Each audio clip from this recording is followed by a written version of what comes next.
ಕೂಡ ನಿಮ್ಮದೇ ಆಗಿರ್ತಕ್ಕಂಥ ಯೂಟ್ಯೂಬ್ ಚಾನಲ್ ಸ್ಟಡಿ ವಿತ್ ಪರಶುರಾಮ್ಗೆ ಸ್ವಾಗತ ಅಂತ ಹೇಳ್ತಾ SSLC ಪ್ರಥಮ ಭಾಷೆ ಕನ್ನಡ ಭಾಗ 2ರ ಪಠ್ಯಪುಸ್ತಕದ 5ನೇ ಪಾಠ ಹಸುರು. ಈ ಒಂದು ಪದ್ಯಪಾಠದ ಅಭ್ಯಾಸ ಪ್ರಶ್ನೋತ್ತರಗಳನ್ನು ನೋಡೋಣ. ವಿಡಿಯೋದ ಡಿಸ್ಕ್ರಿಪ್ಷನ್ ಬಾಕ್ಸನ್ನು ಚೆಕ್ ಮಾಡಿ. ಸೊ ದಯಮಾಡಿ ನಾನು ಎಲ್ಲವುಗಳನ್ನು ವಿಷಯಗಳ ಪ್ಲೇಲಿಸ್ಟ್ ಲಿಂಕನ್ನು ಹಾಕಿದ್ದೀನಿ, ಅವುಗಳನ್ನು ಸಹಿತ ನೋಡಿ ಅಂತ ಹೇಳ್ತಾ ವಿಡಿಯೋನ ಲೈಕ್, ಶೇರ್ ಮತ್ತು ಸಬ್ಸ್ಕ್ರೈಬ್ ಮಾಡೋದನ್ನು ಮಾತ್ರ ಮರೆಯದಿರಿ ಅಂತ ಹೇಳ್ತಾ ಹಸುರು ಪದ್ಯಪಾಠದ ಅಭ್ಯಾಸ ಪ್ರಶ್ನೋತ್ತರಗಳನ್ನು ನೋಡೋಣ. ಕವಿ ಪರಿಚಯ. ಕುವೆಂಪು ಕಾವ್ಯನಾಮದಿಂದ ಪ್ರಸಿದ್ಧರಾದ ಕುಪ್ಪಳ್ಳಿ ವೆಂಕಟಪ್ಪ ಪುಟ್ಟಪ್ಪ ಇವರು ಶಿವಮೊಗ್ಗ ಜಿಲ್ಲೆಯ ತೀರ್ಥಹಳ್ಳಿ ಸಮೀಪದ ಕುಪ್ಪಳ್ಳಿಯವರು. ಕ್ರಿಸ್ತಶಕ 1904ರಲ್ಲಿ ಜನಿಸಿದರು. ಇವರು ಕೊಳಲು, ಪಾಂಚಜನ್ಯ, ಪ್ರೇಮ ಕಾಶ್ಮೀರ, ಪಕ್ಷಿಕಾಶಿ, ಶ್ರೀರಾಮಾಯಣ ದರ್ಶನಂ, ಕಾನೂರು ಹೆಗ್ಗಳತಿ, ಮಲೆಗಳಲ್ಲಿ ಮದುಮಗಳು, ತಪೋನಂದನ, ಅಮಲನ ಕತೆ, ಮೋಡನನ ತಮ್ಮ ಇತ್ಯಾದಿ ಕೃತಿಗಳನ್ನು ರಚಿಸಿದ್ದಾರೆ. ಇವರ ಶ್ರೀರಾಮಾಯಣ ದರ್ಶನ ಮಹಾಕಾವ್ಯಕ್ಕೆ ಕೇಂದ್ರ ಸಾಹಿತ್ಯ ಅಕಾಡೆಮಿ ಪ್ರಶಸ್ತಿ, 1968ರಲ್ಲಿ ಭಾರತೀಯ ಜ್ಞಾನಪೀಠ ಪ್ರಶಸ್ತಿ, 1988ರಲ್ಲಿ ಪಂಪ ಪ್ರಶಸ್ತಿ, 1992ರಲ್ಲಿ ಕರ್ನಾಟಕ ರತ್ನ ಪ್ರಶಸ್ತಿ ಸಂದಿದೆ, 1964ರಲ್ಲಿ ರಾಷ್ಟ್ರಕವಿ ಬಿರುದಿಗೆ ಅಭಿದಾನರಾಗಿದ್ದರು ಅಂತ ಬರೆದರೂ ಕೂಡ ಸಾಕು. ಅಭ್ಯಾಸ ಪ್ರಶ್ನೆಗಳು. ಮುಖ್ಯ ಪ್ರಶ್ನೆ ಅ. ಕೊಟ್ಟಿರೋ ಪ್ರಶ್ನೆಗಳಿಗೆ ಒಂದೊಂದು ವಾಕ್ಯದಲ್ಲಿ ಉತ್ತರಿಸಿರಿ. ಮೊದಲ ಪ್ರಶ್ನೆ, ಅಶ್ವಯುಜದ ಭತ್ತದ ಗದ್ದೆಯ ಬಣ್ಣ ಯಾವ ಹಸುರಿನಂತಿದೆ? ಉತ್ತರ, ಅಶ್ವಯುಜದ ಭತ್ತದ ಗದ್ದೆಯ ಬಣ್ಣ ಗಿಳಿಯ ಹಸುರಿನಂತಿದೆ. ಎರಡನೇ ಪ್ರಶ್ನೆ, ಕವಿಯು ನೋಡಿದ ಅಡಕೆಯ ತೋಟ ಎಲ್ಲಿದೆ? ಕವಿಯು ನೋಡಿದ ಅಡಕೆಯ ತೋಟ ಬನದ ಅಂಚಿನಲ್ಲಿ ಇದೆ. ಪ್ರಶ್ನೆ 3, ಹಸುರು ಎಂಬುದು ಯಾವುದನ್ನು ಕಂಡು ಪ್ರೇರಿತವಾದ ಕವನವಾಗಿದೆ? ಹಸುರು ಕವನವು ಅಶ್ವಯುಜ ಮಾಸದ ನವರಾತ್ರಿಯಲ್ಲಿ ಪ್ರಕೃತಿಯಲ್ಲಿ ಹೆಪ್ಪುಗಟ್ಟಿದ ಹಚ್ಚ ಹಸುರನ್ನು ಕಂಡು ಪ್ರೇರಿತವಾದ ಕವನವಾಗಿದೆ. ನಾಲ್ಕನೇ ಪ್ರಶ್ನೆ, ಕವಿಗೆ ಹುಲ್ಲಿನ ಹಾಸು ಯಾವ ರೀತಿ ಕಂಡಿದೆ? ಕವಿಗೆ ಹುಲ್ಲಿನ ಹಾಸು ಮಕಮಲ್ಲಿನ ಹೊಸಪಚ್ಚೆಯ ಜಮಖಾನೆಯ ರೀತಿ ಕಂಡಿದೆ. ಮುಂದಿನ ಪ್ರಶ್ನೆ, ಕವಿಯ ಆತ್ಮ ಎಲ್ಲಿ ಎಲ್ಲಿ ಹಸುರಾಗಿದೆ? ಕವಿಯ ಆತ್ಮ ಶ್ಯಾಮಲ ವನದಿಯಲ್ಲಿ ಹಸುರಾಗಿದೆ. ಆರನೇ ಪ್ರಶ್ನೆ, ಕುವೆಂಪುರವರು ನೋಡಿದ ಸಂಜೆ ಬಿಸಿಲು ಯಾವ ಬಣ್ಣದಾಗಿತ್ತು? ಸೊ ಕುವೆಂಪು ನೋಡಿದ ಸಂಜೆ ಬಿಸಿಲು ಹಸಿರು ಬಣ್ಣದಾಗಿತ್ತು ಅಂತ ಬರೆದ್ರೆ ಸಾಕು. ಮುಖ್ಯ ಪ್ರಶ್ನೆಯ 2-3 ವಾಕ್ಯದಲ್ಲಿ ಉತ್ತರಿಸಬೇಕು. ಮೊದಲ ಪ್ರಶ್ನೆ, ಕವಿಗೆ ಯಾವ್ಯಾವುದರಲ್ಲಿ ಆಗಸದಿಂದ ಬಿಸಿಲವರೆಗೂ ಹಸುರು ಕಾಣುತ್ತಿದೆ? ಉತ್ತರ, ಕವಿಗೆ ನವರಾತ್ರಿಯಲ್ಲಿ ಹಸುರಿನಿಂದ ಕಂಗೊಳಿಸುವ ಭೂಮಿಯಲ್ಲಿ ನೀಲ ಸಮುದ್ರದಲ್ಲಿ ಹಸುರಾದ ಕವಿಯ ಹೃದಯಕ್ಕೆ ಆಗಸ, ಮುಗಿಲು, ಗದ್ದೆಯ ಬಯಲು, ಮಲೆ, ಕಣಿವೆ, ಸಂಜೆಯ ಬಿಸಿಲು, ಕಾಡಂಚಿನ ಅಡಕೆಯ ತೋಟ, ಹೂವಿನ ಕಂಪಿನಲ್ಲಿ, ಎಲರಿನ ತಂಪಿನಲ್ಲಿ, ಹಕ್ಕಿಯ ಕೊರಳಿನಲ್ಲಿ, ಹೀಗೆ ಆಗಸದಿಂದ ಬಿಸಿಲವರೆಗೂ ಕವಿಗೆ ಹಸುರು ಕಾಣುತ್ತಿದೆ ಅಂತ ಬರೆದ್ರೆ ಸಾಕು. ಇನ್ನು ಹಸುರು ಸಕಲೇಂದ್ರಿಯಗಳನ್ನು ವ್ಯಾಪಿಸಿದೆ ಎಂಬುದನ್ನು ಕವಿಯು ಹೇಗೆ ವರ್ಣಿಸಿದ್ದಾರೆ ಅಂತ ಕೇಳಿದ್ದಾರೆ.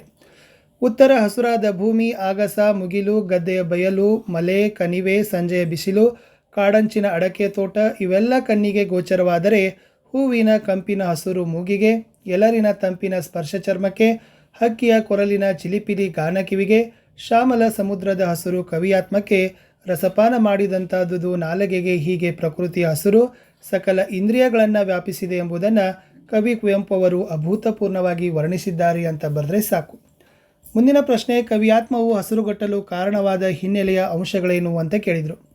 ಸೊ ಕವಿಯಾತ್ಮವು ಹಸುರುಗಟ್ಟಲು ಅಶ್ವಯುಜ ಮಾಸದ ನವರಾತ್ರಿಯಲ್ಲಿ ವಿಶಾಲವಾದ ಶ್ಯಾಮಲ ಕಡಲು, ಹಸುರಾಗಸ, ಹಸುರು ಮುಗಿಲು, ಹಸುರು ಗದ್ದೆಯ ಬಯಲು, ಹಸುರಿನ ಮಲೆ, ಹಸುರು ಕಣಿವೆ, ಸಂಜೆಯ ಬಿಸಿಲು, ಅಶ್ವಯುಜದ ಶಾಲಿವನದ ಗಿಳಿಯ ಹಸುರು ಬಣ್ಣದ ನೋಟ, ಕಾಡಂಚಿನಲ್ಲಿ ಫಲಭರಿತ ಅಡಕೆಯ ತೋಟ, ಹುಲ್ಲಿನ ಮಕಮಲ್ಲಿನ ಹೊಸಪಚ್ಚೆಯ ಜಮಖಾನೆ ಪಸರಿಸಿದಂತೆ ಭೂಮಿಯು ಹಸುರುಗಟ್ಟಿದ್ದು ಹೊಸ ಹೂವಿನ ಕಂಪು, ತಂಗಾಳಿಯ ತಂಪು, ಹಕ್ಕಿಯ ಇಂಪಾದ ಗಾನ, ಎತ್ತೆತ್ತ ನೋಡಿದರೂ ಹಸುರು, ಹಸುರು ಹಸುರು.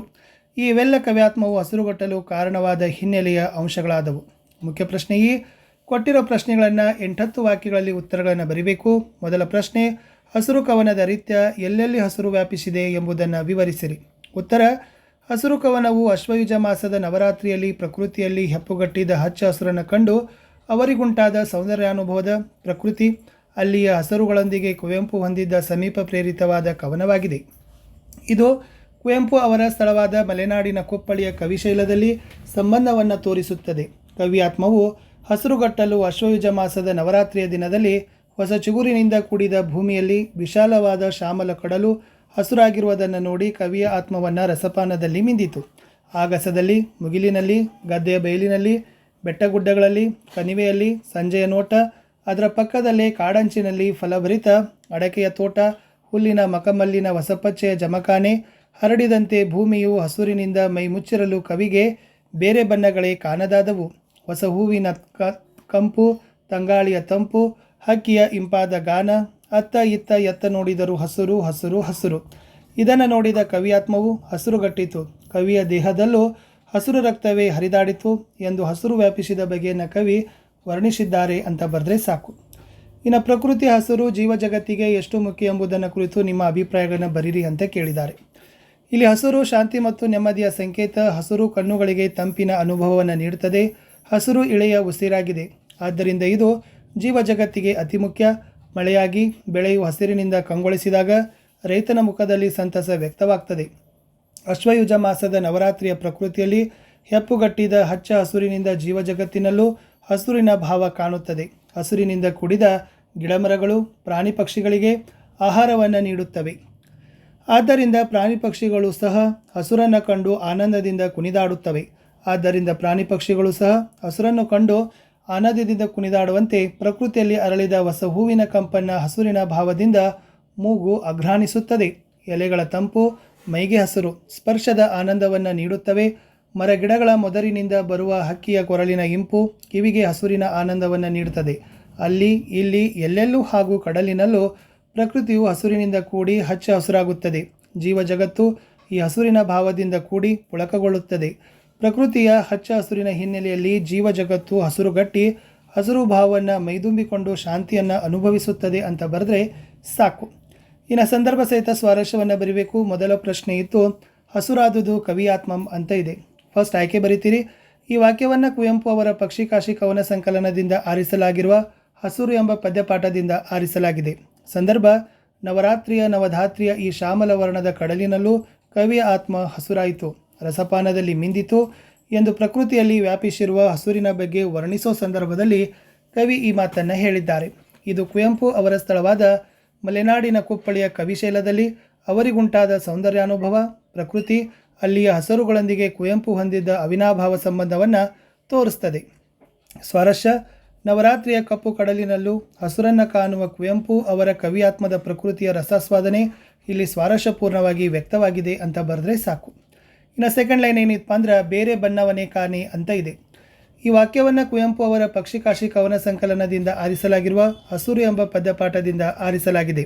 ಸಂದರ್ಭ ಅಶ್ವೀಜ ಮಾಸದಲ್ಲಿ ಭತ್ತದ ಗದ್ದೆಗೆ ಮುತ್ತುವ ಗಿಳಿಗಳ ಹಸುರು ಬಣ್ಣದ ನೋಟ, ಅದರ ಪಕ್ಕದಲ್ಲೇ ಕಾಡಂಚಿನಲ್ಲಿ ಫಲಭರಿತ ಅಡಕೆಯ ತೋಟ, ಹುಲ್ಲಿನ ಮಕಮಲ್ಲಿನ ಹೊಸಪಚ್ಚೆಯ ಜಮಖಾನೆ ಹರಡಿದಂತೆ ಭೂಮಿಯು ಹಸುರಿನಿಂದ ಮೈ ಮುಚ್ಚಿರುವ ಬಗೆಯನ್ನು ವರ್ಣಿಸೋ ಸಂದರ್ಭದಲ್ಲಿ ಕವಿ ಈ ಮಾತನ್ನು ಹೇಳಿದ್ದಾರೆ. ಸ್ವಾರಸ್ಯ ಭೂಮಿಯ ಮೇಲೆ ಎಲ್ಲೆಂದರಲ್ಲೇ ವಿವಿಧ ರೂಪದಲ್ಲಿ ಹಸುರು ಪಸರಿಸುವುದನ್ನು ನೋಡಿ ರಸಾನಂದ ಹೊಂದಿದ ಕವಿ ಬೇರೆ ಬಣ್ಣಗಳೇ ಕಾಣದಾದವು ಎಂದು ಹೇಳಿರುವ ಈ ರಸಸ್ವಾದನೆಯ ಔನ್ನತ್ಯವನ್ನು ಸ್ವಾರಸ್ಯಪೂರ್ಣವಾಗಿ ಅಭಿವ್ಯಕ್ತಪಡಿಸಿರುವುದನ್ನು ಕಾಣಬಹುದಾಗಿದೆ. ಮೂರನೇದು ಹಸುರು ಹಸುರಳಿಯೋ ಉಸಿರು ಅಂತ ಇದೆ. ಆಯ್ಕೆ ಈ ವಾಕ್ಯವನ್ನು ಕುವೆಂಪು ಅವರ ಪಕ್ಷಿಕಾಶಿ ಎಂಬ ಕವನ ಸಂಕಲನದಿಂದ ಆರಿಸಲಾಗಿರುವ ಹಸುರು ಎಂಬ ಪದ್ಯಪಾಠದ ವಾಕ್ಯವಾಗಿದೆ. ಸಂದರ್ಭ ಹೊಸ ಹೂವಿನ ಕಂಪು, ಬೀಸುವ ಗಾಳಿಯ ತಂಪು, ಹಕ್ಕಿಯ ಕೊರಳಿನಿಂದ ಹೊರಟ ಗಾನದ ಇಂಪು, ಅಲ್ಲದೆ ಇಡೀ ಭೂಮಿಯ ಶ್ವಾಸವೆಲ್ಲ ಹಸುರುಮಯವಾಗಿದೆ ಎಂದು ವರ್ಣಿಸೋ ಸಂದರ್ಭದಲ್ಲಿ ಕವಿ ಈ ಮಾತನ್ನು ಹೇಳಿದ್ದಾರೆ. ಇಲ್ಲಿ ಹೂವು, ಗಾಳಿ, ಹಕ್ಕಿಯ ಗಾನಗಳಲ್ಲಿ ಬೇರೆ ಬೇರೆ ಅನುಭವವಿದ್ದರೂ ಕವಿಯ ಏಕತಾ ದೃಷ್ಟಿಯಲ್ಲಿ ಎಲ್ಲದರಲ್ಲೂ ಹಸುರೇ ಕಾಣುತ್ತದೆ. ಸ್ವಾರಸ್ಯ ಹಸುರು ಸರ್ವೇಂದ್ರಿಯಗಳನ್ನು ವ್ಯಾಪಿಸಿದೆ ಎಂದು ವರ್ಣಿಸುವ ಕವಿಯ ಕಲ್ಪನೆಯಲ್ಲಿ ಸ್ವಾರಸ್ಯಕರವಾಗಿ ಮೂಡಿಬಂದಿದೆ. ಲಾಸ್ಟ್ ಇತ್ತು ಹಸುರತ್ತಲ್ ಹಸುರಿತ್ತಲ್ ಹಸುರತ್ತಲ್. ಆಯ್ಕೆ ಈ ವಾಕ್ಯವನ್ನು ಕುವೆಂಪು ಅವರ ಪಕ್ಷಿಕಾಶಿ ಕವನ ಸಂಕಲನದಿಂದ ಆರಿಸಲಾಗಿರುವ ಹಸುರು ಎಂಬ ಪದ್ಯಪಾಠದ ವಾಕ್ಯವಾಗಿದೆ. ಸಂದರ್ಭ ಅತ್ತ ಇತ್ತ ಎತ್ತಲೂ ಹಸುರೇ ಆವರಿಸಿರುವುದನ್ನು ಕವಿದೃಷ್ಟಿಯಿಂದ ನೋಡಿದ ಕುವೆಂಪು ಅವರು ಕಡಲಿನಲ್ಲಿ ಎಲ್ಲೆಲ್ಲೂ ಹಸುರೇ ಹಸುರು, ಕವಿಯ ಆತ್ಮ ಹಸುರು ನೆತ್ತರಿನಿಂದ ಹಸುರುಗಟ್ಟಿತು ಎಂದು ವರ್ಣಿಸೋ ಸಂದರ್ಭದಲ್ಲಿ ಈ ಮಾತು ಬಂದಿದೆ. ಎಲ್ಲೆಲ್ಲೂ ಹಸುರನ್ನು ಕಂಡ ಕವಿಯಾತ್ಮವು ಹಸುರುಗಟ್ಟಿತಲ್ಲದೆ ಅವರ ದೇಹದಲ್ಲಿ ರಕ್ತವೂ ಹಸುರೇ ಎಂದು ವರ್ಣಿಸಿದ್ದಾರೆ. ಸ್ವಾರಸ್ಯ ಹಸುರು ಕೇವಲ ಸಸ್ಯವರ್ಗಕ್ಕೆ ಮಾತ್ರ ಸೀಮಿತವಲ್ಲ, ಇಡೀ ಪ್ರಕೃತಿಯ ಚೈತನ್ಯಕ್ಕೆ ಇದೇ ಕಾರಣ. ಪ್ರಕೃತಿಗಷ್ಟೇ ಅಲ್ಲದೆ ರಕ್ತದಲ್ಲೂ ಹಸುರು ವ್ಯಾಪಿಸಿದೆ ಎಂಬುದನ್ನು ಸ್ವಾರಸ್ಯಪೂರ್ಣವಾಗಿ ಮೂಡಿಬಂದಿದೆ. ಇನ್ನು ಕಂಠಪಾಠ ಪದ್ಯ ಇದ್ದಾವೆ. ಇವು 8 ಸಾಲುಗಳನ್ನು ಬ್ಯಾಪಟ್ ಮಾಡಬೇಕು. ಹಸುರಾಗಸ ಹಸುರು ಮುಗಿಲು, ಹಸುರು ಗದ್ದೆಯ ಬಯಲು, ಹಸುರಿನ ಮಲೆ ಹಸುರು ಕಣಿವೆ, ಹಸುರು ಸಂಜೆಯೇ ಬಿಸಿಲು. ಇನ್ನು ಹೊಸ ಹೂವಿನ ಕಂಪು ಹಸುರು, ಎಲ್ಲರಿನ ತಂಪು ಹಸುರು, ಹಕ್ಕಿಯ ಕೊರಲಿನ ತಂಪು ಹಸುರು, ಹಸುರು ಹಸುರಳಿಯೋ ಉಸಿರು ಅಂತ ಇತ್ತು. ಇಷ್ಟಿತ್ತು ಈ ವಿಡಿಯೋದಲ್ಲಿರ್ತಕ್ಕಂಥ ಪ್ರಶ್ನೋತ್ತರಗಳು ಅಂತ ಹೇಳ್ತಾ ಸಿಗ್ತೀನಿ ಹೊಸ ವಿಡಿಯೋದಲ್ಲಿ. ಬಾಯ್.